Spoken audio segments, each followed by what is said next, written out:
Hello and welcome once again to this online session in the subject of signals and systems. We are currently discussing convolution operation in context with linear time invariant systems.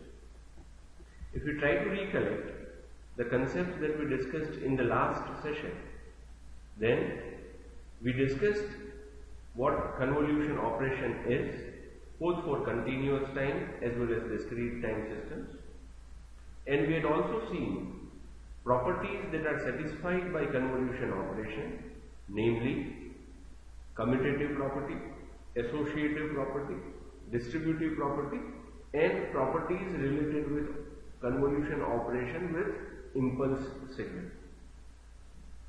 Further, we had also seen some of the examples of convolution operation using graphical method as well as tabular method. We realized that tabular method is good, simple enough to calculate convolution operation, but it can be used only for finite length signals or signals that are primarily of shorter length.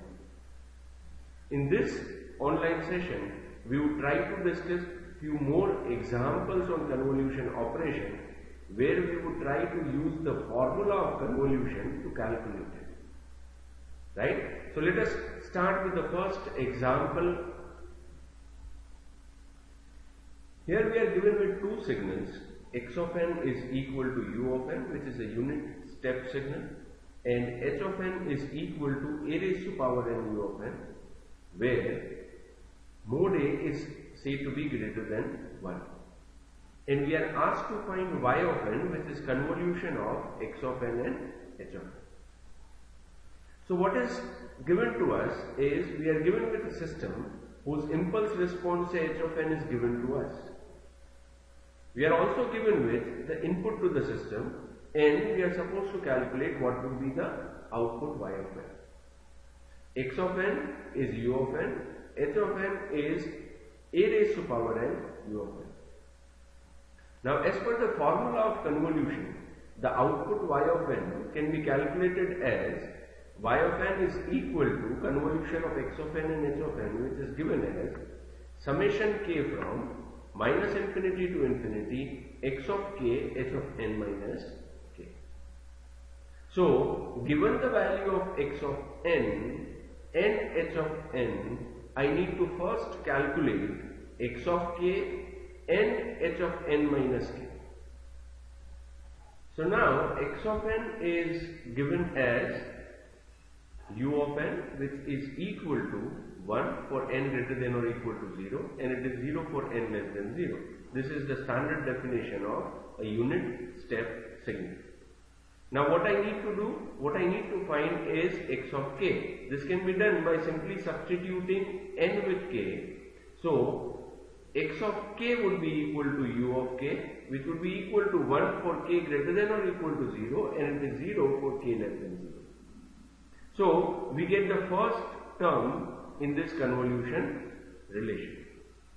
However, from this first term x of k and the values of x of k, we get one insight into the formula, that this formula, which is basically summation from minus infinity to infinity, can be simplified by changing the lower limits to k equal to 0 instead of k equal to minus infinity. Why? This can be very easily understood here. Say, what is y of n? Y of n is summation k from minus infinity to infinity x of k h of n minus k. Now let us try to focus on this x of k.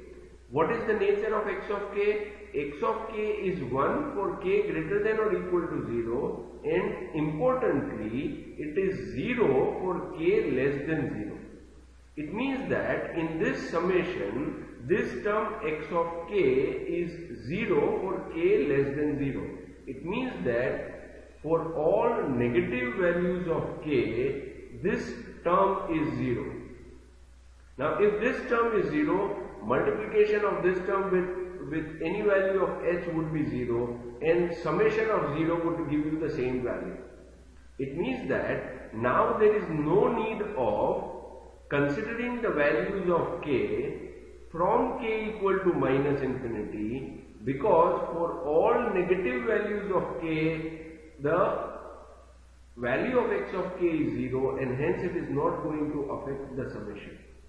So what we propose is that this lower limits, which is k equal to minus infinity, can be changed to k equal to 0. This is very important to understand because this would help us to simplify the formula of convolution so that we can easily deal with and calculate the answer. Fine. Now the second step is to calculate h of n minus k. So what we know that h of n is equal to a raised to power n u of n.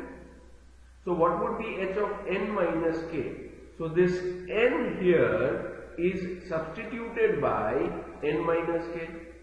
So if this n is substituted by n minus k, on RHS also n should be substituted by n minus k. So where is n appearing? N is appearing here, a raised to power n as well as in un. So this is a raised to power n minus k, u of n minus k. Right? Now what do we know? We know that if I have h of n minus k as a raised to power n u of n minus k, what is the nature of u of n minus k? Then u of n minus k is equal to 1. Understand this, as we said that u of n is equal to 1 for n greater than or equal to 0 and it is 0 for n less than 0. Similarly, instead of this n, kindly follow my cursor, instead of this n, if I substitute n minus k, then here also I should substitute n minus k. That is, u of n minus k should be equal to 1 for n minus k greater than or equal to 0 and 0 for n minus k less than 0. So the same thing is what we have done here. U of n minus k is 1 for n minus k greater than or equal to 0. So if this is 1, what is left is a raised to power n minus k. So we write that h of n minus k is a raised to power n minus k for n minus k greater than or equal to 0. Why? Because for n minus k greater than 0, the value of u is 1. The value of step signal is 1. So h of n minus k is equal to a raised to power n minus k for n minus k greater than or equal to 0. That is, if I try to write it in terms of k, then I can take this k on right hand side. Kindly follow my cursor. I can take this k on right hand side, so it gives me n greater than or equal to k. That is, I can write k less than or equal to n. Why I am making this relation in terms of k? Because in the formula we are trying to calculate the summation with respect to k. Yes? So if required, I can repeat this once again. We have h of n is equal to a raised to power n u of n. So h of n minus k would be equal to a raised to power n minus k u of n minus k. Here we have simply replaced n with n minus k. Now if I try to identify the nature of this term a raised to power n u of n minus k, then we know that if u of n is equal to 1 for n greater than or equal to 0, then u of n minus k should be equal to 1 for n minus k greater than or equal to 0. So if u of n for n minus k greater than or equal to 0, if this term u of n minus k is equal to 1, what is left with me? What is left with me is a raised to power n minus k.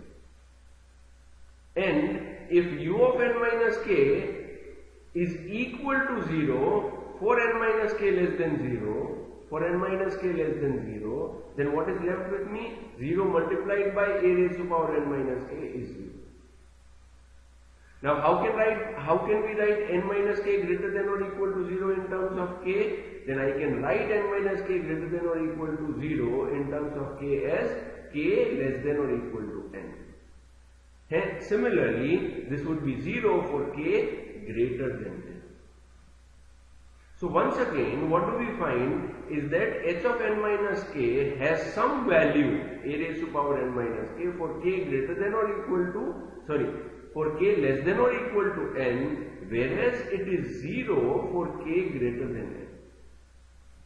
Because in the formula x of k and h of n minus k are in multiplication, there is no point of multiplying 0. So as we have changed the lower limit here using the span of x, similarly we can change the upper limit using the span of h. It is said that h of n minus k is 0 for k greater than n. So there is no point of taking this summation up to infinity.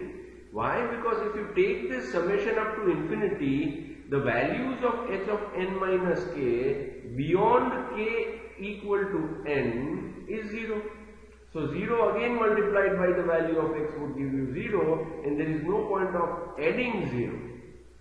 So we can say that from this, because h of n minus k is 0 for k greater than n, the upper limit of this convolution relation can be changed from plus infinity to k equal to n.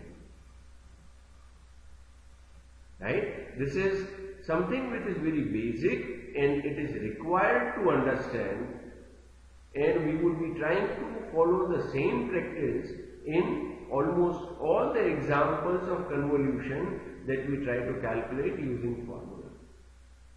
Because simplifying the limits of summation would actually help us to calculate it easily.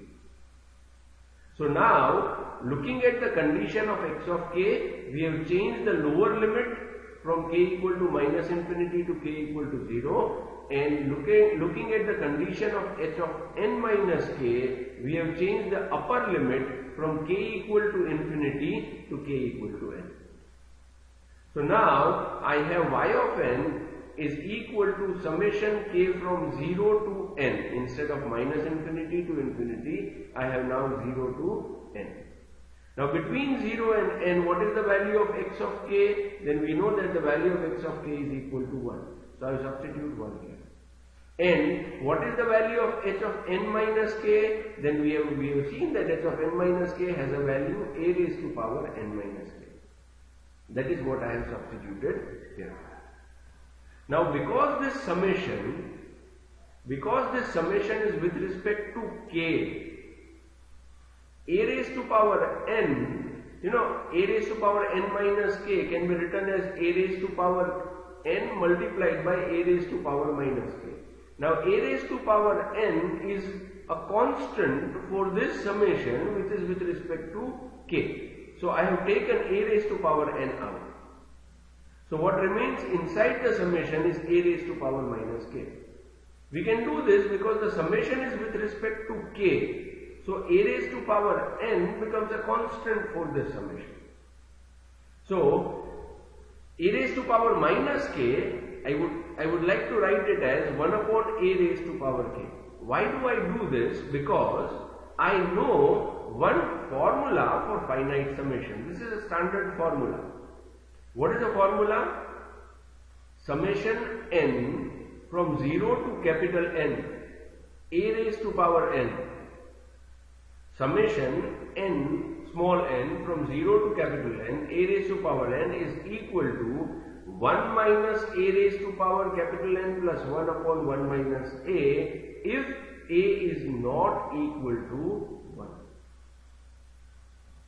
Right? And if a is equal to 1, then this is simply summation n from 0 to capital N 1. So you are trying to add 1 n plus 1 times, because when you say 0 to capital N, then it actually includes n plus 1 terms.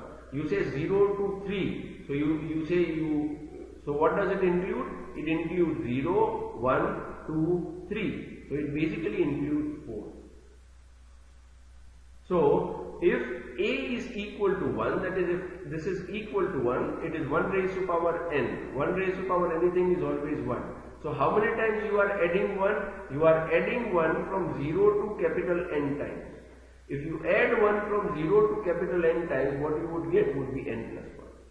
So if a is equal to 1, this would result into n plus 1, and if a is not equal to 1, this would result into a fraction which is 1 minus a raised to power n plus 1 upon 1 minus a. Yes? So now we have this finite summation from k equal to 0 to n, and the value is 1 by a raised to power k. We understand that a is greater than 1. A is greater than 1. It means that a is not equal to 1. So, how can I write this y of n as? Using this first part of the formula, I can express y of n as a raised to power n comes as it is. I have to write 1 minus. What is the upper limit here? The upper limit here is small n. Here it was capital N, so it was capital N plus 1. Here we have small n, so it is 1 by a raised to power n plus 1 upon 1 minus 1 by a. Yes? If I try to simplify this, how can I simplify this? This is 1 minus 1 raised to power n plus 1 upon a raised to power n plus 1. If I take LCM of this, and here also if I take LCM of this, I can easily simplify it in this form. Maybe it would not take more than one step for you to do it on a piece of paper coming to this relation from the above relation. 1 minus a raised to power n plus 1 upon 1 minus a. Yes?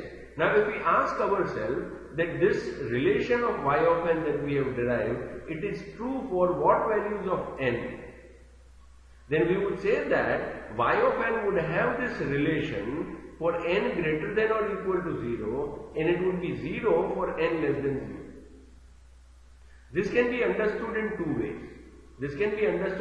ways. One, from the change in the limits that we have made and the nature of x of k and h of n minus k. And in a more simpler way, it can be understood as, let us try to check what is the span of x. You know, we remember how do we calculate span of y from the span of x and span of h. We have done this in tabular method, right? What is the span of x here? The span of x, you know, x basically varies from 0 to, x is non-zero, x of n is non-zero from 0 to infinity. X of n is non-zero from 0 to infinity. Same way, h of n is non-zero from 0 to infinity. Now, if we add the lower limits and higher limits of x of n and h of n, that is the span of x of n and h of n, then x of n is non-zero from 0 to infinity, h of n is also non-zero from 0 to infinity, so y of n should be non-zero from 0 to infinity again. Infinity plus infinity is again infinity. Right? So, you can refer to our discussion in tabular method in our previous online sessions. You can refer to our discussions in tabular method. How do we calculate span of y from the span of x and span of h? So here we find that the span of y would basically be for n greater than or equal to 0. So this would be the value of y for n greater than or equal to 0, and it would be 0 for n less than 0. So this is the convolution of x of n and h of n. Yes, it involves simple mathematics, primarily substitution, nothing more than that, and use of some standard relations. You should always note such relations at some place, because these are the formulas which are going to be in use frequently. If required, you can take a pause here, try to go through the example. It is recommended that you try to solve the example, go through each step, working in your notebook, and I am sure it would not be difficult for you to calculate this. Yes? What is the flow of the example? The flow of the example is, we understand what convolution operation is. for convolution operation we need the value of x of k and h of n minus k. So we first derive the values of x of k and h of n minus k, and from the values of x of k and h of n minus k we try to see that whether we can change the upper and the lower limits of summation.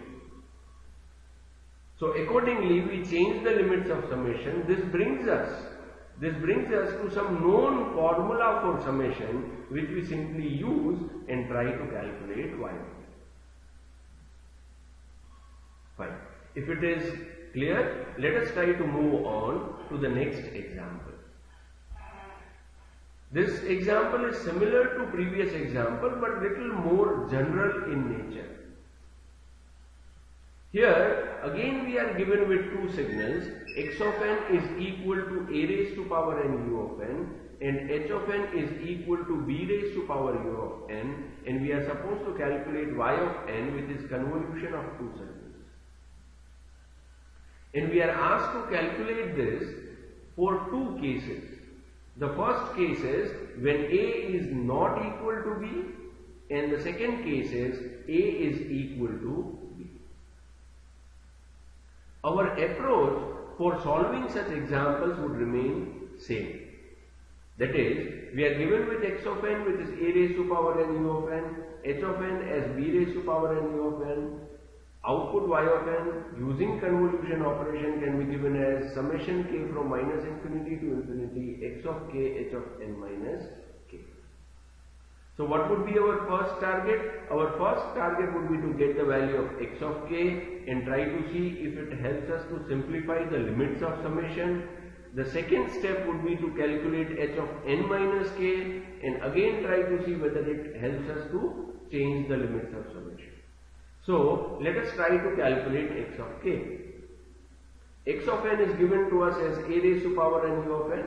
So now it should not be difficult for us to understand that as u of n is equal to 1 for n greater than or equal to 0 and 0 for n less than 0, I can write x of n as a raised to power n into 1 for n greater than or equal to 0 and a raised to power n into 0, that is 0 for n less than 0.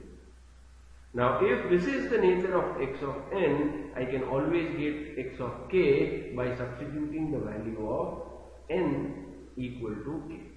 So x of k would be equal to a raised to power k u of k, where the value would be a raised to power k for k greater than or equal to 0 and this 0 for k less than 0.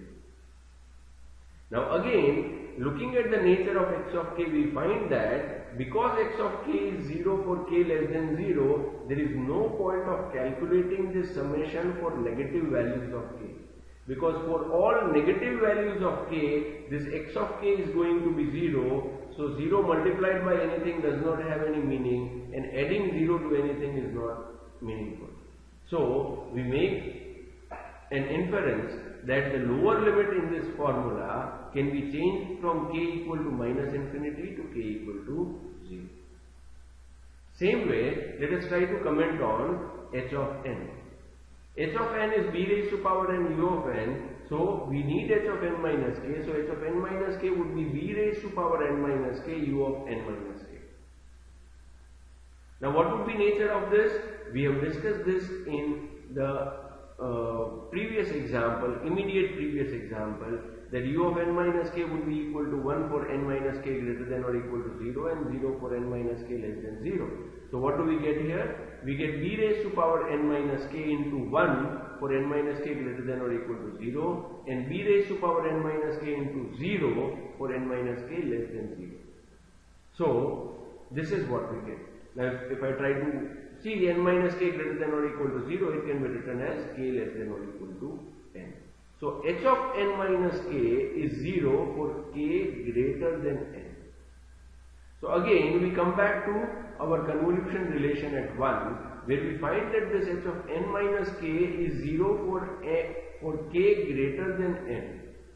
So again there is no point of calculating this summation up to positive infinity, because for all values of k greater than n, this term is 0. So we again make a conclusion that the upper limit in 1 can be changed to k equal to So what we are left with? We are left with a relation where y of n is equal to summation k from 0 to n. Now the limit has been changed. What is the value of x of k? The value of x of k is a raised to power k. So I write a raised to power k. And what is the value of h of n minus k? h of n minus k is b raised to power n minus k. So I write b raised to power n minus k here. Right? Again, as we did in the previous example, b raised to power n minus k can be written as b raised to power n into b raised to power minus k. b raised to power n being not dependent on k, I can take it out of the summation. I can consider it to be a constant and take it out of the summation. So what is left inside the summation? A raised to power k and b raised to power minus k. Which if I want, I can write it as a by b raised to power k. So now what I have, y of n is equal to b raised to power n, summation n from 0 to n, a by b raised to power k. Now again, if you try to see the nature of the summation, it is a finite summation from 0 to n. So we again remember the relation that we have used in the previous example. The relation for finite summation. Summation n from 0 to capital N a raised to power n is 1 minus a raised to power n plus 1 upon 1 minus a, where a is not equal to 1. And this is equal to n plus 1 if a is equal to 1. Now we are given with two cases. The first case is a is not equal to b. If a is not equal to b, then a by b is not equal to 1. So here we have to use the first condition, that if a is not equal to 1. So here a by b is not equal to 1. So I can write y of n as b raised to power n, which comes as it is, 1 minus a by b raised to power n plus 1. Here we have n plus 1, where capital N is the upper limit. Here our upper limit is small n. So this would be a by b raised to power n plus 1 upon 1 minus a by b. Which if I try to simplify, I can simplify it in this relation by simply taking LCM of numerator and denominator. Yes, it should not be absolutely difficult to come to this relation. Again, if we ask ourselves, as we did in the previous examples, again if we ask ourselves that the relation of y of n that we have calculated, what would be the span of y of n? Then again, we see that the span of x of n is from 0 to infinity, the span of h of n is also from 0 to infinity, so the span of y of n should naturally be from 0 to infinity. So y of n is equal to 0 for n less than 0. That is, for all negative values of n, y of n is equal to 0. And for n greater than or equal to 0, this is the value that we have. If we want, we can write this in a more simplified way rather than writing it in two steps. We can write it in a single step where I say that this is the value multiplied by u of n. Why? Because what is the nature of u of n? U of n is equal to 1 for n greater than or equal to 0. So for n greater than or equal to 0, if I substitute u of n to be equal to 1, I will get this part. And we know that u of n is 0 for n less than 0. So if I substitute u of n to be 0 for n less than 0, then I would get the second part, that is y of n is equal to 0. Yes? So any function which is 0 for n less than 0 and non-zero for n greater than or equal to 0 can be simply represented by this using the help of unit step signal. I think this should not be difficult. This completes the first case in the given example where we say that a is not equal to b. Let us try to discuss the second case. Right? We have this relation which I have carried forward in this slide, that y of n is equal to b raised to power n summation k 0 to n a by b raised to power k. This is from the previous slide. Now we are trying to discuss the case 2 where a is equal to b. Now if a is equal to b, we understand that a by b would be equal to 1. And if a by b is equal to 1, we have to use the second part of this formula, that this would be equal to capital N plus 1. So what we have b raised to power n summation 0 to n 1 raised to power k. So this is adding 1 n plus 1 times, because 0 to small n would be small n plus 1. So we have b raised to power n into n plus 1, again for n greater than or equal to 0 and 0 for n less than or equal to 0, which as we discussed earlier can be written as y of n is equal to b raised to power n plus 1 un. So with this we complete both the cases of the question. Fine. I would encourage you once again to repeat the example by your own step by step in your notebook. You can also look for similar more examples in text which would help you to mathematically have a clarity in the process that we are doing. We will continue with more examples of convolution in the next online session. Thank you for joining this session. Thank you very much.